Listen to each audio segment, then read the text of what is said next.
नमस्कार, मैं सुनील वर्मा ध्येय आईएएस टीम की ओर से आपका स्वागत करता हूं ध्येय टीवी पर। हम बात करेंगे डेली करंट अफेयर्स के अपने प्रोग्राम पर, जैसा कि हम प्रतिदिन करते आए हैं। इस वीडियो में हम बात करेंगे अटलांटिक चार्टर के विषय में, समझने का प्रयास करेंगे कि 1941 में जिस अटलांटिक चार्टर पर साइन किया गया था वह क्या था, उसके क्या क्या प्रावधान थे, उस समय की क्या क्या परिस्थितियां थी। फिर समझेंगे 80 साल बाद आखिर 2021 में नया अटलांटिक चार्टर क्यों साइन किया गया है, इसके क्या क्या प्रावधान हैं और किन परिस्थितियों को इसके लिए जिम्मेदार माना गया। आइए इसको थोड़ा सा हम बेसिक से समझते हैं। जो प्रथम विश्व युद्ध हुआ था वो आपको पता है 1914 से 1918 तक चला था, जिसमें लाखों लोगों की मृत्यु हो गई थी। अब जो प्रथम विश्व युद्ध था एक प्रकार की मानवीय आपदा थी, जिसे टालने का प्रयास आगे किया जाना था। स्वाभाविक है, इसके बाद कोई ना कोई संधि होनी थी और इसके बाद पेरिस संधि हुई और एक ऐसे संगठन की आवश्यकता महसूस की गई जो दोबारा ऐसे विश्व युद्धों को टाल सके, अर्थात ऐसी परिस्थितियों को क्रिएट ना होने दे जिससे फिर से विश्व युद्ध हो सकता है। लेकिन यह तभी सुनिश्चित हो सकता था जब हथियारों की दौड़ को रोका जा सके। इसीलिए निशस्त्रीकरण की भी वकालत की गई, जिससे दोबारा विश्व युद्ध के खतरे को रोका जा सके। लेकिन जो उस समय के देश थे वह मानने को तैयार नहीं थे। हालांकि एक अंतर्राष्ट्रीय संगठन लीग ऑफ नेशन अर्थात राष्ट्र संघ की स्थापना जरूर की गई और उम्मीद की गई कि भविष्य में ऐसी कंडीशन नहीं आएगी। लेकिन जर्मनी के साथ जो अपमानजनक संधि प्रथम विश्व युद्ध के बाद की गई थी, उससे जर्मनी खोल रहा था और वह जो है कि बदला लेना चाहता था। स्वाभाविक है, जब ऐसी परिस्थितियां होती हैं और कोई ऐसा नेता मिल जाता है जो विध्वंसक प्रवृत्ति का होता है, तो विश्व युद्ध की कंडीशन क्रिएट कर ही देता है।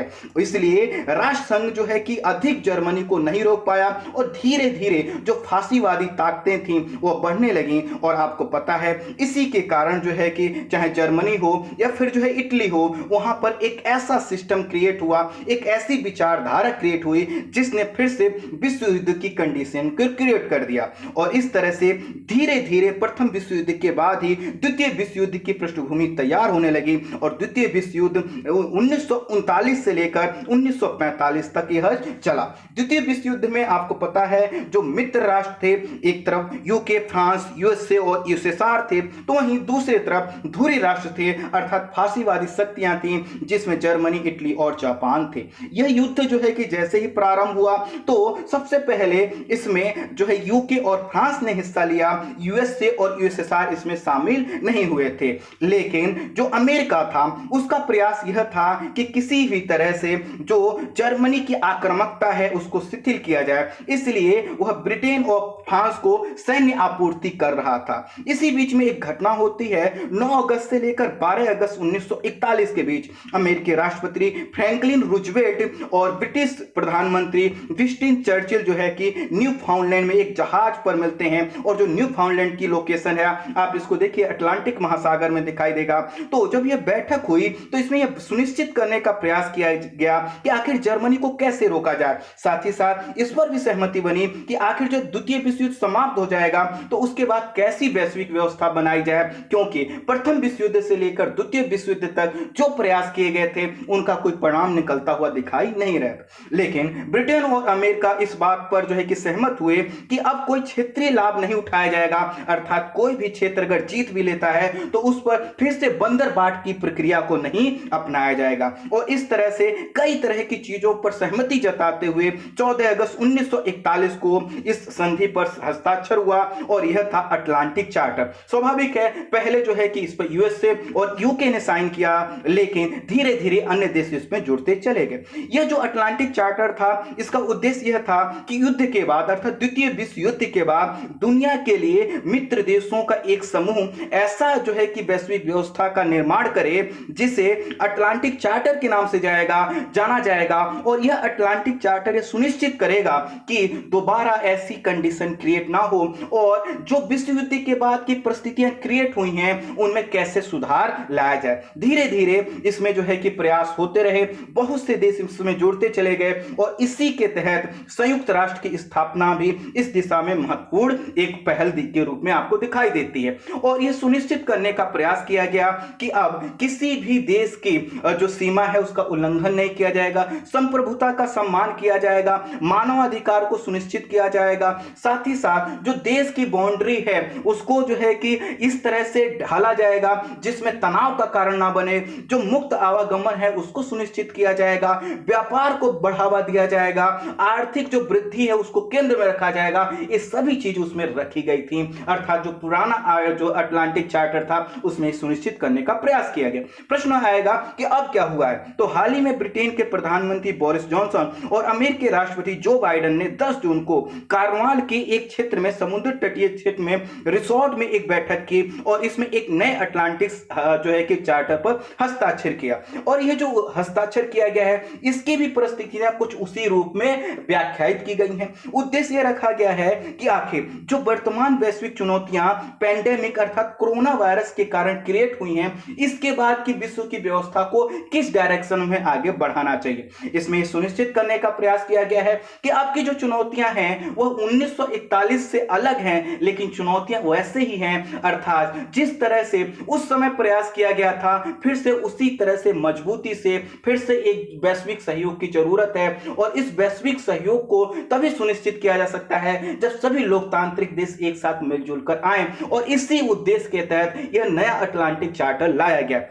इसमें किसमें चीज पर बात की गई है, तो इसमें कहा गया है कि जो अवैध वित्त का प्रवाह इसको रोका जाएगा, क्योंकि यह तस्करी, यह आतंकवाद, यह जो है कि उग्रवाद का एक कारण बनता है। इसके साथ ही साथ जो हिंसक संघर्ष हर क्षेत्र में, हर देश में आपको देखने को मिल रहे हैं, इसको रोकने का प्रयास किया जाएगा, उग्रवाद को कम करने का प्रयास किया जाएगा। जलवायु परिवर्तन एक वर्तमान समय की बहुत बड़ी चुनौती है, उसका समाधान करने के लिए कैसे सहयोग किया जा सकता है, जैव विविधता का संरक्षण कैसे किया जा सकता है, कोविड महामारी के बाद जो वैश्विक व्यवस्था है उसको किस डायरेक्शन में आगे बढ़ाना है, साइबर खतरे जो आजकल बढ़ते जा रहे हैं, आप आए दिन सुनते हैं, इसको कैसे टाला जा सकता है, इन सभी चीजों पर सहमति बनाने का प्रयास किया गया।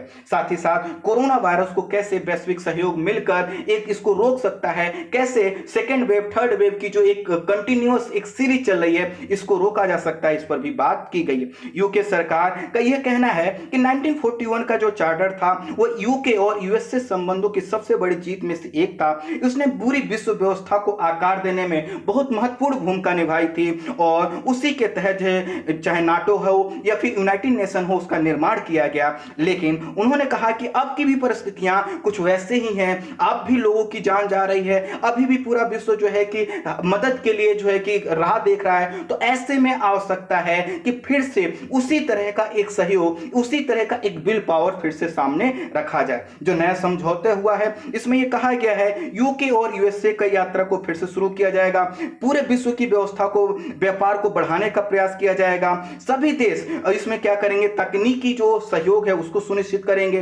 प्रारंभ में ब्रिटिश और अमेरिका के बीच में जो तकनीकी सहयोग है इसको बढ़ाने का प्रयास किया जाएगा। जैसे जैसे देश इसमें जुड़ते चले जाएंगे अन्य देशों को भी इसमें शामिल करके इस चार्टर के रूप को और व्याख्यायित किया जाएगा। इसमें भी कहा गया है कि रूस और चीन इस समय बहुत तेजी से अपनी आक्रामकता को बढ़ा रहे हैं, उनको कैसे रोका जा सकता है इस पर भी हमें ध्यान देना होगा, क्योंकि चाइना इस समय जो है कि पश्चिमी देशों के निशाने पर है, चाहे कोरोना वायरस हो या फिर वह जो दक्षिण चीन सागर का मुद्दा हो, हांगकांग का मुद्दा हो, उइगर समुदाय का मुद्दा हो, या फिर जो कर्ज देकर देशों पर अपना आधिपत्य स्थापित करने का मुद्दा हो, सैन्यकरण का मुद्दा हो या परमाणु हथियारों के जखीरे बढ़ाने की बात हो, हर तरह से चाइना इस समय एक चुनौती का कारण बना हुआ है। तो दरअसल आखिर ये रूस और जो है कि चाइना के बढ़ते प्रभाव को कैसे रोका जा सकता है, कैसे इनके इन्फ्लुएंस को कम किया जा सकता है, इस पर भी बात की गई। इसके अलावा सामूहिक सुरक्षा, अंतर्राष्ट्रीय स्थिरता और साथ ही साथ एक ऐसी लचीली व्यवस्था को बनाना जिससे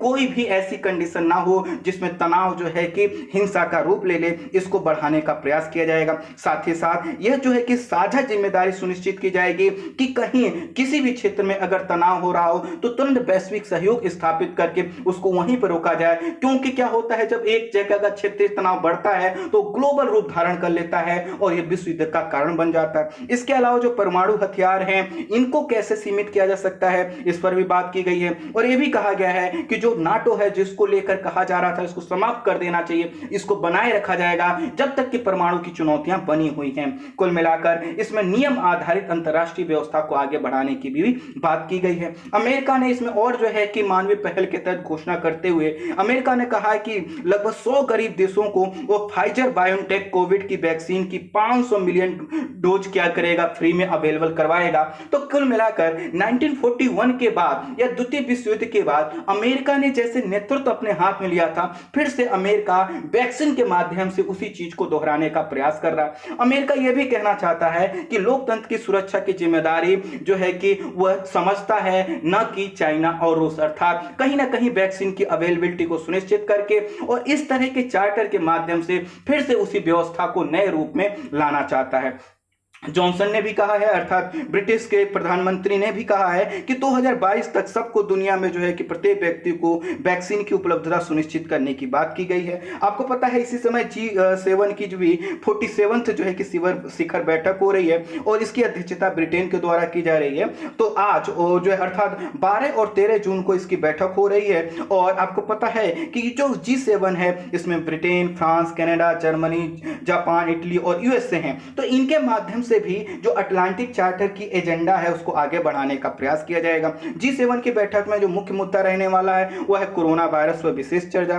बाइडेन G7 की बैठक में शामिल जो है कि जितने भी देश हैं, जितने भी संगठन हैं, उनको तो संबोधित करेंगे ही करेंगे, साथ ही साथ वह आने वाले समय में नाटो को भी संबोधित करने वाले हैं, यूरोपीय संघ के नेताओं से मुलाकात करेंगे और सबसे बड़ी बात रूस के राष्ट्रपति व्लादिमीर पुतिन से भी मुलाकात करके फिर से जो वैश्विक तनाव का एक कंडीशन क्रिएट हुई है इसमें जो है कि शांति लाने का प्रयास करेंगे। देखना यह होगा जो अटलांटिक चार्टर लाया गया है, इसके जो एजेंडे रखे गए हैं वह कितने सफल होते हैं, क्योंकि द्वितीय विश्व युद्ध की कंडीशन और आज की कंडीशन में बहुत अंतर भी है। उस समय चाइना इतना मजबूत नहीं था, उस समय अमेरिका के पास पावर का केंद्र था, लेकिन अभी चाइना के पास केंद्र है। साथ ही साथ अन्य छोटे छोटे जो देश हैं जो कि कहीं ना कहीं हथियारों के जखीरे के दम पर वह किसी को सुनने को तैयार नहीं है, ऐसी कंडीशन अभी भी बनी हुई है। साथ ही साथ जो गल्फ क्षेत्र है वह कहीं ना कहीं एक तनाव का कारण है। तो अफ्रीका में हर जगह आपको जगह जगह पे जो सिविल वॉर देखने को मिल रहा है उसको कैसे रोका जा सकता है। बहुत सी चुनौतियां